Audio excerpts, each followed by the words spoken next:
original number one that I get. My name now Punja. And of course, I remain the one and the only Dumebi. Yes, sir.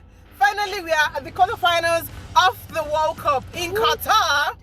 But today's episode is special. You know why it's special? Because we brought a guest on today's episode.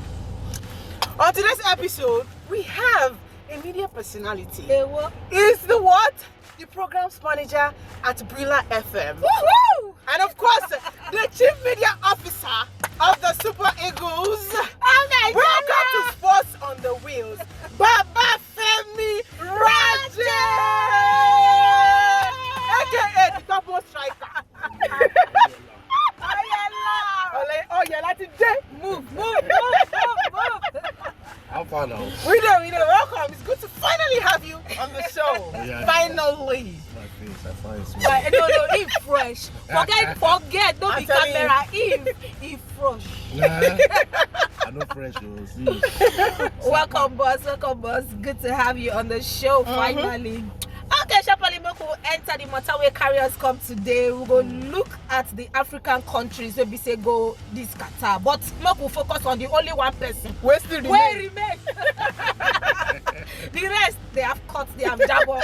So let's focus on Team Morocco. Yeah. Bros, choke them out. Okay, but first, let's congratulate every country that qualifies. Oh yeah. And, True. And Nice. let's give it up to our teams: Ghana, Senegal, Tunisia, Cameroon. Yes, so they did everything.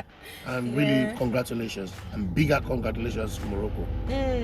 Yeah. And of course, yes, they were able to, knock out the 2010 champions, who happens to be Spain.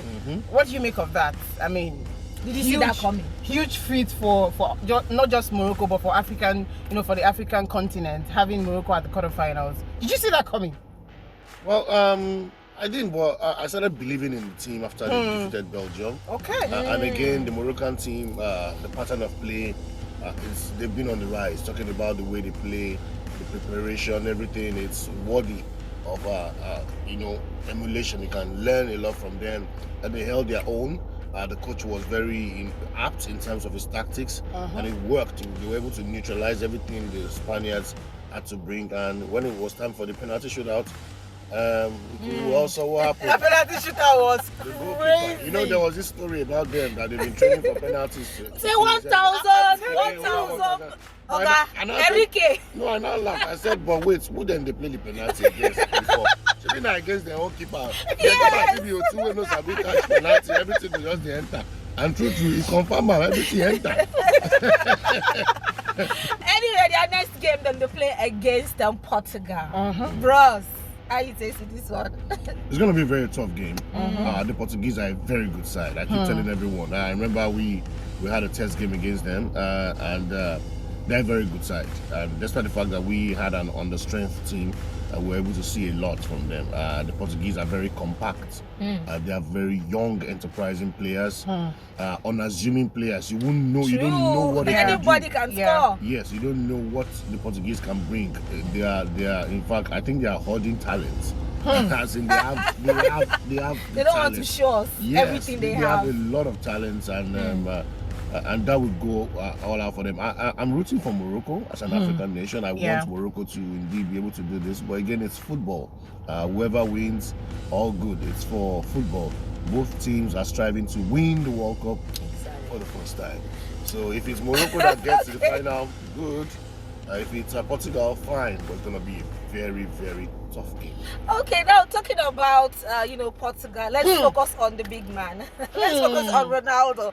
A lot of people are complaining that after the match against Switzerland, that Ronaldo did not celebrate with his teammates. He just walked off the pitch, and people are making a fuss out of it. I'm like, hello. Okay, so it's more like, your team just had a huge win against Switzerland for the next stage of the tournament, and they are celebrating with the fans. It's common sense. You're a captain.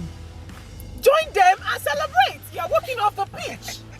Make it make sense to me. I mean, now why I hear me, maybe they always make it make sense to me. See, This guy now be the captain of the Uh-huh. team. Yes, He exactly. don't do the assignments where he's supposed China to because do. they no start. Who is Switzerland that Portugal should beat and now be jumping all over the whole place? Okay. Excuse me. Topmost. Excuse me. For me, I think Uh-uh. when it gets to Ronaldo, I think people overflog his. Okay. Please, can we cut him some slack? Thank you. He's a veteran of several wars. I know. Which kind war? Nobody's Which kind war? arguing Pick on that. where Ronaldo. Which celebration you won't do again? Again. Don't give una sue. See, all you know, You like don't give una peace. nothing. Excuse me. If not by celebration, he plenty. And I guess that attitude was just one of, okay, we're done with this. Let's move. Thank you. And let me also explain something to you. Ronaldo will be happy that there are guys that are doing the job and will help him achieve that dream of winning the World Cup. Well, it's you know when you're showing with what you just said now, obviously he might be doing that, but he's giving off a different vibe, a different kind of attitude. And you know that being Ronaldo, the world will always talk, press will always have something. Don't look When at the Messi body played language, against look at Poland. the man himself. After the game, he did not shake Lewandowski. Nobody came He down. moved. Nobody came down on He Messi when he moved. missed the penalty. He moved. So why are you guys always talking about Ronaldo? so when- Ronaldo when- this, Ronaldo that. When it gets to Excuse Ronaldo, me. I think it's always extra. People think Thank you. the Because body he's the language- GOAT. He's the GOAT. Who can be their son? Of course, the other side. is what he has to- This is what it is. Ronaldo will always be Ronaldo. The press, everybody will always talk. So yeah. So but let's come back to home. Being the Super Eagles media officer, that's a big deal, to be honest. I mean, what are the challenges that you face as a media officer? What has been your biggest challenge being the media officer of the Super Eagles? Usually the biggest challenge definitely has to do with the kind of information that is circulated around the team.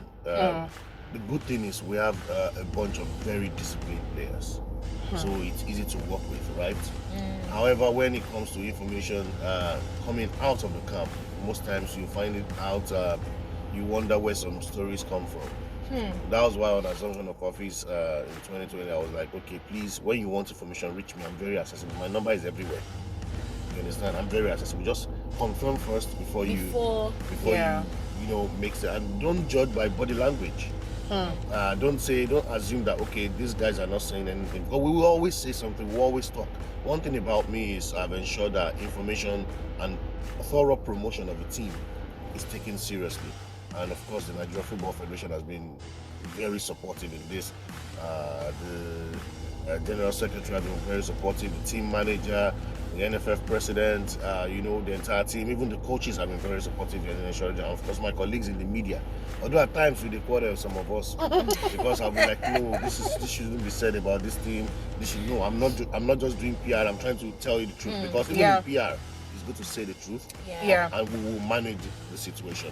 But the good thing is, the guys have been of very good conduct, thorough professionals, and the results will come the way we want them. Well, seriously, that's just a basic challenge. When the wrong information just yes, out there, there, and then you want to. I can list a lot of cases like that. And then they're looking for fire extinguisher. Don't quench the fire. But usually there's no fire actually, but whether not fire, either electronic fire or real fire, just quench it. Nice. Okay, now another question. Super Eagles no qualify for the Qatar World Cup, and you will be say you did close, to the players. You feel just help us share one or two informate about how the players they feel and if there's any regret, sitting back at home watching the World Cup, in the comfort of their home instead of being on the field of play. Because anytime you see the Super Eagles lineup, say the quality of players where we get, the players we suppose they Qatar. Exactly. And the players themselves know that yes, Qatar was theirs for the taking. We as a team, we know, say we're supposed to be there. But again, we can't keep apologizing over and over again. The players feel very bad. Okay. And of course, but the best way, the players, the same way, even times 10 the way Nigerians feel. Yeah. Because trust me, you can't be at your peak. We have a lot of our players at their peak right now, and then but it happens. Some other big countries did not qualify for the World Cup. but that's football for you. And then we learn from it. And the mentality is the best way to shrug off this is to go straight, qualify for AFCON and win it. And that's what the coach has been talking about, Pesero. So just to go win the AFCON. So truly, the regret day, but we moved on. Okay, so another question. You know, since now we don't get, you know, power don't change hands. We have new people in the affairs, you know, of the Nigerian football, you know, stuff. A new president, NFF president. So, what are the plans for the Super Eagles come next year? What are we expecting from Super Eagles? Of course, the key thing, I remember when Raji got in, he said the first thing is he knows it is important to develop and also important to win trophies.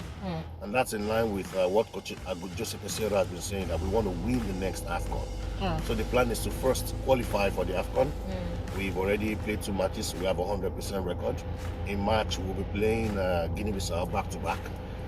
So we want to claim all 6 points from those 2 games again, and then get to qualify our final round of games. So we want to qualify for the AFCON.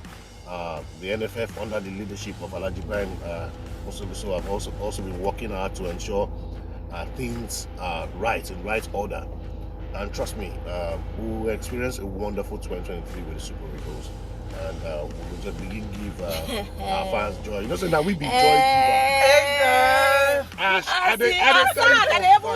They talk about Qatar, my Super Eagles. Nobody they happen. It's alone no day World Cup. It's alone no day World Cup. Back to back. And one of the best players now in EPL is also not in the World Cup. Haaland, so what's the big deal? So no, we just cool down. Let me just see from the next AFCON. Maybe we see. Yeah, let's see where we go. Anyways, just before we round up, final question. Give us your prediction on who you think will win the World Cup. Wow, that will be tough one. Yes, but you must give us somebody. Give us somebody. I would England is winning. I would love. No, England will not win the World Cup. You say England will not win the World Cup? I don't tell you before. They're not going to win. Forget the World it. Cup. Yeah. I see France. France may champions. Yes, may once France knocks out England, take them very serious. You're not even looking at Brazil. Brazil, Argentina, they are on the same draw, I think so they might cancel each other. I think the World Cup will remain in Europe. Okay.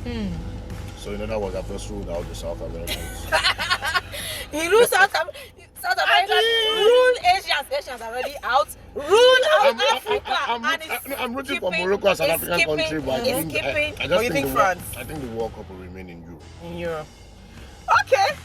You don't hear him. Put your money on France. Our boss striker has said it. He said France will win the World Cup. Come what may. In the next the following days. Anyways, thank you so much for coming on board. We finally were able to drag you on our show. For your time. And we see the work you're doing. Continue to do the good work. And of course, guys, listen to him on what? On Bruna FM 88.9. Where he's doing his what was that?